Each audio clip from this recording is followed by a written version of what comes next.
10 సంవత్సరాలు రేషన్ కార్డుల గురించి ప్రజలందరూ కూడా ఎదురు చూస్తున్నారు.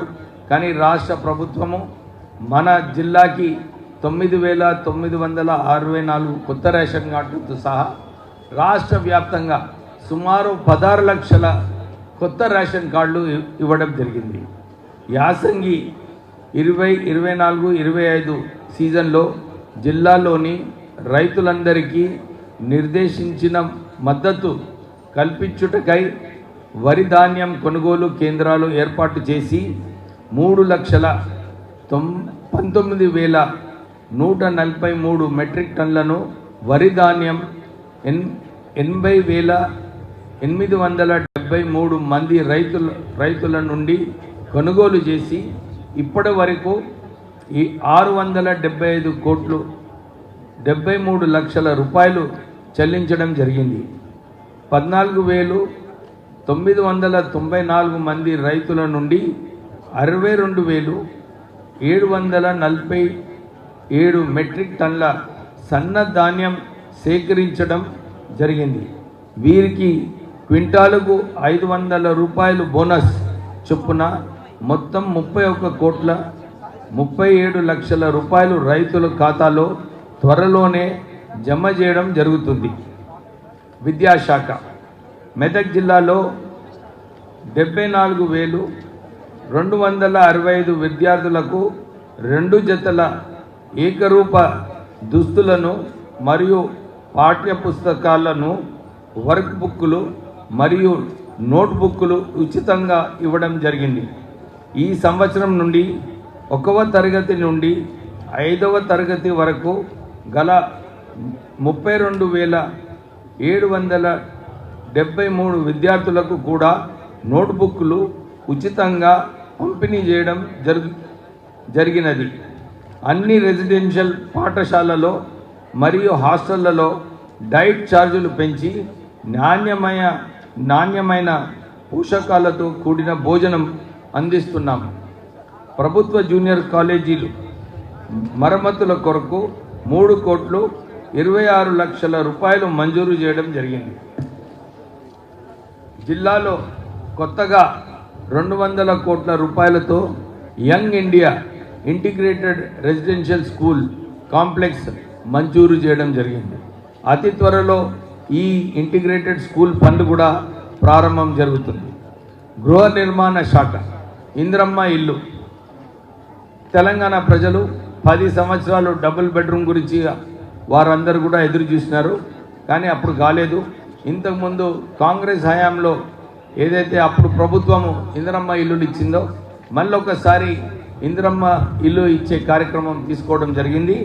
మన మెదక్ జిల్లాలో ఇందిరమ్మ ఇల్లు పథకం ద్వారా మొదటి విడతలో 456 కోట్ల 25 లక్షల వ్యయంతో 9,125 ఇండ్లు మంజూరు కాగా ఇందులో అత్యధికమైన ఇండ్ల నిర్మాణ పనులు వివిధ దశలలో కలువు మరియు ఇండ్ల నిర్మాణ ప్రగతిని బట్టి ఇప్పటి వరకు 1,302 లబ్ధిదారులకు 13,42 లక్షల రూపాయలను వారి ఖాతాలలో జమ చేయడం జరిగింది. రెవెన్యూ శాఖ భూభారతి చట్టం కొత్త భూభారతి చట్టాన్ని పకడ్బందీగా అమలు పరచడానికి ప్రతి రెవెన్యూ గ్రామంలో ప్రజల వద్దకే వెళ్ళి రెవెన్యూ సదస్సులు నిర్వహించి 37,000 అర్జీలు సేకరించడం జరిగింది. ఈ అర్జీలను చట్ట ప్రకారం విచారణ చేసి అతి త్వరలో పరిష్కరించబోతున్నాం. అటవీ శాఖ జిల్లాలో వన మహోత్సవం కార్యక్రమం ద్వారా ఈ సంవత్సరము 37 లక్షల మొక్కలు నాటుట లక్ష్యం కాగా ఇప్పటి వరకు 20 లక్షల మొక్కలు నాటడం జరిగింది. జిల్లా గ్రామీణ అభివృద్ధి సంస్థ ఇందిరా మహిళా శక్తి భవనానికి 5 కోట్ల రూపాయలు కేటాయించి పనులు ప్రారంభించడం జరిగింది.